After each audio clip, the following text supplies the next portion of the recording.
दोस्तों, कोलकाता की रहने वाली पूजा सिंह 29 जुलाई 2019 को इवेंट मैनेजमेंट से जुड़े काम के सिलसिले में बेंगलुरु आई थी, मगर अगले ही दिन बेहद ही रहस्यमय तरीके से वह गायब हो जाती है। मिसिंग रिपोर्ट दर्ज होने के बाद पूजा की तलाश शुरू होती है और फिर पुलिस एक ऐसी जानकारी निकाल कर लाती है जिसे सुनकर हर किसी के पैरों तले जमीन खिसक जाएगी। जांच के सामने आता है कि पूजा एक नादानी थी।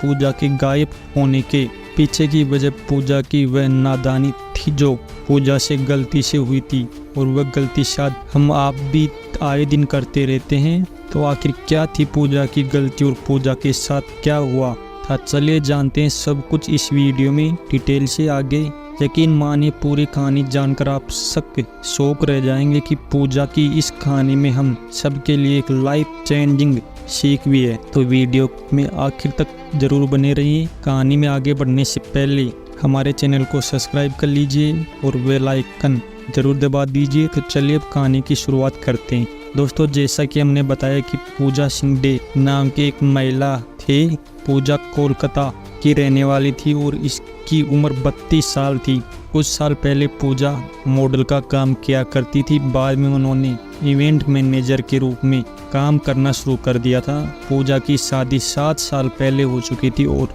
पूजा पति के साथ कोलकाता में रहती थी। 29 जुलाई 2019 को पूजा को काम के सिलसिले में बेंगलुरु आना पड़ता है और टेस्ट शेड्यूल के मुताबिक 29 तारीख को पूजा कोलकाता से फ्लाइट लेकर बेंगलुरु के केम्परगौड़ा इंटरनेशनल एयरपोर्ट तक आती है और यहाँ से एक ओला बुक करके होटल तक आती है।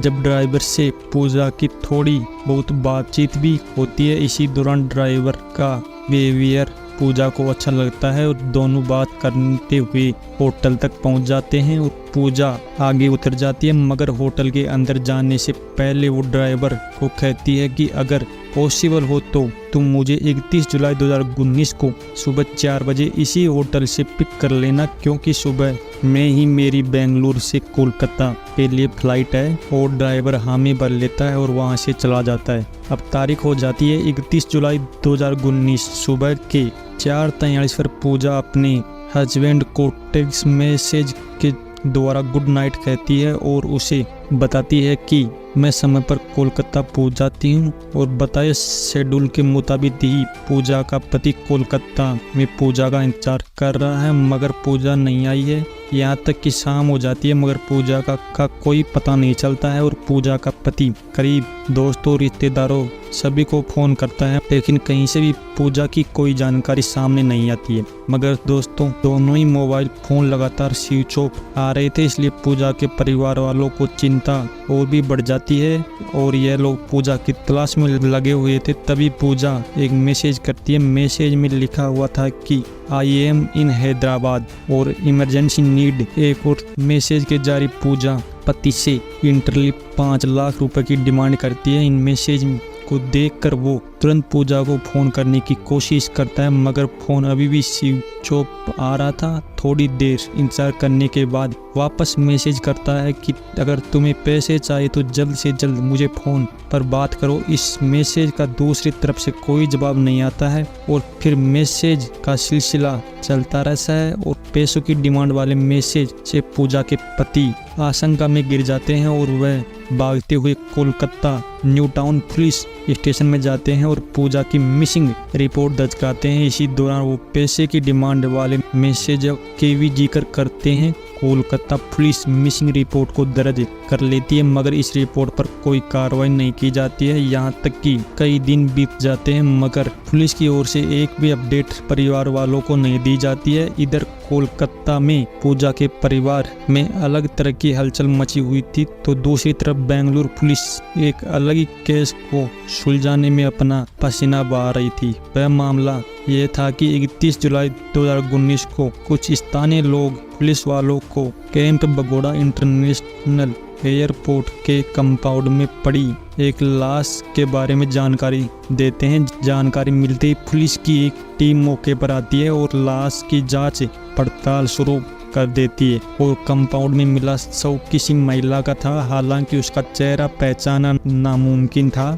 क्योंकि चेहरे को इतनी बुरी तरीके से कुचल दिया गया था कि पूरे चेहरा का हुलिया बदल चुका था और उसके पास एक भी डॉक्यूमेंट्स नहीं था जिससे उसकी पहचान हो सके। लाश मिलने के बाद पुलिस इसकी पहचान करने के डेंटल सभी थानों में भेज देती है और अलग अलग थानों में दर्ज मिसिंग रिपोर्ट भी मंगवाई जाती है ताकि उन रिपोर्ट्स में दी गई डिटेल्स के आधार पर इस शव की पहचान हो सके, लेकिन कहीं से भी उनकी पहचान नहीं होती है।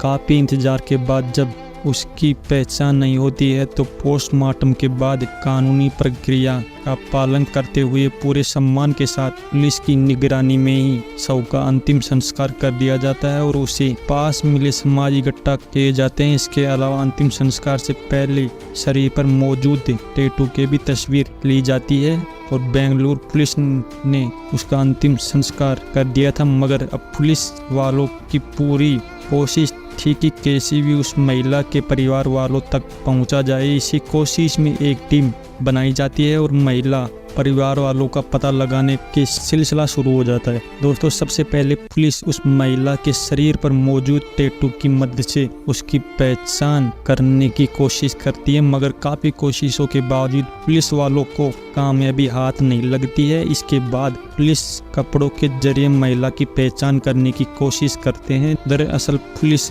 महिला के शरीर से बरामद कपड़ों के ब्रांड का पता लगाती है और फिर उसके ब्रांड पर जाकर देश भर में पिछले 2 साल में इस साइज के कपड़ों की खरीदारी करने वाले सभी कस्टमर की डिटेल निकालवाते हैं। अब काम आसान नहीं था, इसके बावजूद पुलिस कई दिनों इस काम में लगी रहती है। इसी जांच के दौरान पुलिस को जानकारी मिलती है कि कुछ इस तरह के कपड़ों की खरीदारी कोलकाता में की गई है। इस आधार पर पुलिस वाले अब पता लगाते हुए कोलकाता तक आते हैं। अभी यहाँ आकर पिछले कुछ महीनों में कोलकाता में दर्ज की गई सभी थानों से मिसिंग रिपोर्ट मंगवाते हैं। सभी मिसिंग रिपोर्ट की स्टडी करने के बाद न्यू टाउन पुलिस स्टेशन में दर्ज एक मिसिंग रिपोर्ट से बेंगलोर में मिली लाश का हुलिया काफ़ी हद तक मिलता है और इस फाइल को अच्छे से चेक करने के बाद पुलिस अनुमान लगाती है कि बेंगलोर में पिछले दिनों पुलिस को जो लाश मिली थी वो लाश किसी और की नहीं बल्कि पूजा सिंह दे की थी, जिसकी missing report new town police station में दी गई थी। इसी के बाद बेंगलुरु पुलिस इस बात को कंफर्म करने के लिए 16 अगस्त को पूजा सिंह के भाई को फ़ोन करती है। फ़ोन मिलते ही बिना किसी बात पूजा का भाई तत्काल ही फ्लाइट लेकर बेंगलुरु चला आता है। वहाँ पुलिस उसके पास बरामद सभी दूसरी चीज़ों का तस्वीर दिखाते हैं। भले ही चेहरा नहीं दिख रहा था, मगर सभी दूसरी चीज़ देखकर पूजा का भाई ये कन्फर्म कर देता है कि मृतक महिला कोई और नहीं बल्कि उनकी बहन पूजा ही थी। इसके बाद पूजा का भाई तुरंत अपने जीजा तथा अपने पिता को भी फ़ोन करता है और इस बात की जानकारी देता है और अगले ही दिन फ्लाइट लेकर बेंगलुरु चले जाते हैं। यह लोग भी पूजा की आइडेंटिफाई कंफर्म करते हैं। जांच के दौरान कोलकाता पुलिस की एक बड़ी लापरवाही सामने आई कि पूजा गायब होने के तुरंत बाद पूजा के पति ने कोलकाता में मिसिंग रिपोर्ट दर्ज करवाई थी और उसमें पूजा के बेंगलुरु जाने का भी जिक्र किया था और कोलकाता पुलिस बेंगलुरु पुलिस को इस मिसिंग रिपोर्ट के बारे में जानकारी थी, मगर कोलकाता पुलिस केस दर्ज करने के बाद फाइल को यूं ही धूल खाने में छोड़ देती है। यह बेंगलुरु पुलिस की मेहनत थी जो पूजा का परिवार मिल गया। पुलिस इस बात को तो पता लगा ही लिया था कि मरने वाली महिला कौन है। पुलिस के सामने सबसे बड़ी चुनौती इस बात का पता लगाना था कि आखिर इस महिला की ऐसी हालत किसने की है। पूजा की ईमेल का एक्सेस पूजा के पति के पास थी। ईमेल से पता चलता है कि पूजा ने बेंगलुरु में लीडिंग के बाद होटल तक जाने के लिए ओला बुक की थी। पुलिस अब इस ओला कैब को ट्रेस करने की कोशिश करती है तो पता चलता है कि पूजा द्वारा की गई बुकिंग उसे ओला कैब की आखिर बुकिंग थी, यानी पिछले 17-18 दिनों से उस कैब की दोबारा बुकिंग नहीं हुई है। पुलिस डिटेल्स निकालती है तो पता चलता है कि उस कार का ड्राइवर का नाम नागेश था, जिसकी उम्र 22 साल है। पुलिस अब मोबाइल नंबर के जरिए नागेश को ट्रेस करने की कोशिश कर इस दौरान पुलिस वालों के सामने चौंका देने वाली जानकारी आती है कि जब पूजा के पति के पास पैसों की डिमांड वाला मैसेज आया था वह पूजा के मोबाइल लोकेशन और नागेश के मोबाइल का लोकेशन एक ही साथ आई इस जानकारी सामने आते ही पुलिस वाले ओला ड्राइवर नागेश के पीछे पड़ जाते हैं और बहुत जल्दी नागेश को पुलिस पकड़ भी लेती है। पहले तो नागेश पुलिस को हर जानकारी देता है, मगर पुलिस वाले सख्ती से पूछताछ करते हैं तो नागेश एक के बाद एक राज उगलना शुरू करता है और नागेश का खुलासा बेहद ही दिल दहलाव देने वाला था। नागेश के मुताबिक पूजा ने ओला कैब जरिए नागेश को बेंगलुरु किट्टेस रोड से सारा परिवहन होटल तक छोड़ने के लिए बुक किया था। इसी सफर के दौरान पूजा ड्राइवर से बातचीत करती है। नागेश का व्यवहार पसंद आने पर उसे कहती है कि अगली सुबह यानी 31 अक्टूबर को मुझे सुबह सुबह फ्लाइट पकड़ने के लिए वापस एयरपोर्ट आना है। अगर तुम चाहो तो सुबह मुझे पिक कर लेना, क्योंकि इतनी सुबह शायद कोई दूसरी कैब मिलना मुश्किल है। और नागेश मान जाता है और बात 1200 रुपये में हो जाती है। यह डील होते ही नागेश के दिमाग में शैतानी ख्याल आना शुरू होते हैं और पूजा को लूटने का प्लान बनाने लगता है। दोस्तों, नागेश को लगता है कि पूजा बहुत अमीर है, उसके पास ढेर सारे पैसे और ज्वेलरी हो सकता है। बस इसी लालच में नागेश एक दुकान से चाकू खरीदता है और उसे अपनी कार की सीट के नीचे छुपा देता है। इसके अलावा कार का जैक रोड भी अपनी सीट के पास रख लेता है। इसके बाद डील के मुताबिक नागेश अपनी कार लेकर सुबह के 3:45 पर पूजा को लेने के लिए होटल तक चला आता है और पूजा भी तैयार हो चुकी थी। जल्दी वो कार में बैठती है और एयरपोर्ट की तरफ बढ़ जाती है, क्योंकि पूजा बहुत थकी हुई थी और उसने सही ढंग से नींद भी नहीं ली थी। इसीलिए अंदर जाता ही पूजा आग लग जाती है। जैसे ही नागेश को लगता है कि पूजा सो गई, वह एयरपोर्ट का रास्ता छोड़कर एक दूसरे रास्ते की तरफ अपनी कार मोड़ देता है। क्योंकि पूजा नींद में थी, इसलिए उसे इस बात का पता नहीं चलता है। इसके बाद बड़े आराम से नागेश चलते हुए एक सुनसान इलाके में ले जाता है। सुनसान इलाके में पहुंचने के बाद पूजा को जगाता है और उससे से जल्द सभी सामान देने को कहता है। पूजा विरोध करती है और मदद के लिए चिल्लाने की कोशिश करती है, मगर पूजा चिल्ला पाती उससे पहले नागेश अपने पास मौजूद लोहे का रोड सीट के नीचे से निकालता है और पूजा के सर पर जोर से मारता है और रोड की चोट से पूजा वहीं गिरकर बेहोश हो जाती है। पूजा के बेहोश होते ही नागेश पूजा को फिर से कार के अंदर डालता है और वो उसे वहां से लेकर अपना हाली नामक जगह पर चला जाता है, जहां आकर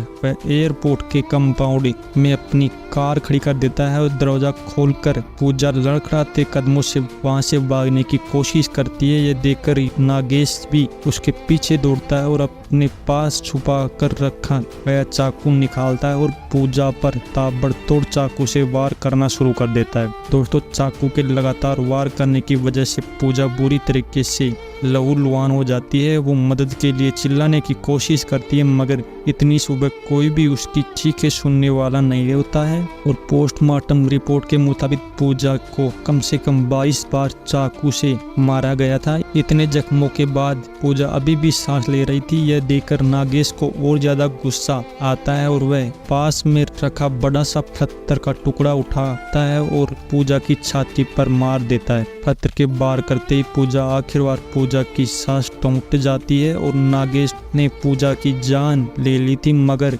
उसे अब डर सताने लगा था कि पूजा की पहचान हो जाएगी तो वो बहुत जल्द पकड़ा जाएगा। इसीलिए वह पत्थर उठाकर बार बार पूजा के चेहरे पर मारना शुरू कर देता है। तब तक पत्थर मारता है जब तक कि पूजा का चेहरा बिगड़ नहीं जाता है और पूजा को मारने के बाद वो लाश को झाड़ी में फेंक देता है। इसके बाद पूजा का सभी सामान अपने कब्जे में लेता है और नागेश को उम्मीद थी कि पूजा के पास लाखों रुपए मिलेंगे, मगर पूजा के पर्स में सिर्फ 500 का एक नोट था और 2 क्रेडिट कार्ड थे। इसके अलावा पूजा के पास 2 मोबाइल फोन भी थे, जिसमें एक फोन एप्पल का था जबकि दूसरा फोन वीवो का था। नागेश वह 500 रुपए तथा दोनों मोबाइल लेकर वहां से चला जाता है। पास के मोबाइल शॉप पर जाकर वह किसी तरह से मोबाइल का IM9 नंबर बदला लेता है ताकि उसकी चोरी पकड़ी ना जाए, जबकि आईफोन को किसी को सस्ते में बेच देता है। इसके अलावा पूजा के मोबाइल वॉलेट में कुछ 1000 रुपए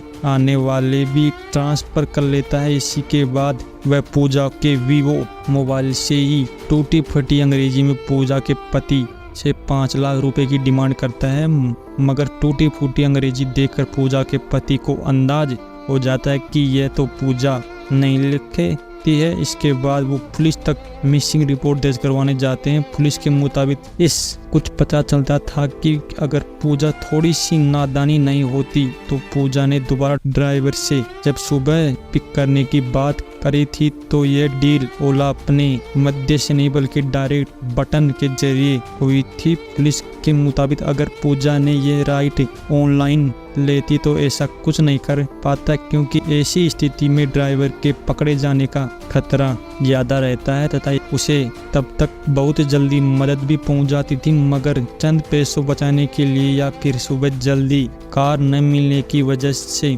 पूजा ने ड्राइवर को OD प्लेटफॉर्म डील कर ली। इस डील की कीमत पूजा को अपनी जान देकर चुकानी पड़ी। अक्सर बुकिंग आप तथा पुलिस की ओर से भी कहा जाता है कि कभी भी OD प्लेटफॉर्म डील ना करें। ऐसा करने से आप चंद पैसों तो बचा लेंगे, मगर किस्मत खराब हुई तो आपकी सुरक्षा को भी खतरा हो सकता है और आपके साथ भी कुछ बड़ा हो सकता है। तो हमेशा सावधान रहे। फिलहाल नागेश की बात कर रहे हैं। इस पूरे मामले के बाद उसे गिरफ्तार करके जज भेज दिया जाता है। फिलहाल उस पर पूजा की हत्या, सबूत मिटाने और लूटपाट करने जैसी गंभीर धाराओं के तमाम मामला चल रहा है। 2021 में पुलिस ने अपनी चार्जशीट फाइल कर दी थी। फिलहाल सलाखों के पीछे नागेश सजा का इंतजार कर रहा है। दोस्तों, आपके अनुसार ऑनलाइन बुकिंग करते समय कौन कौन सी सावधानी बरतनी चाहिए, कमेंट बॉक्स में जरूर बताएं। अगर आपको हमारी मेहनत पसंद आई हो तो इस वीडियो को लाइक करें, शेयर करें और अगर आपने अभी तक चैनल को सब्सक्राइब नहीं किया है तो सब्सक्राइब जरूर कर लीजिए। धन्यवाद।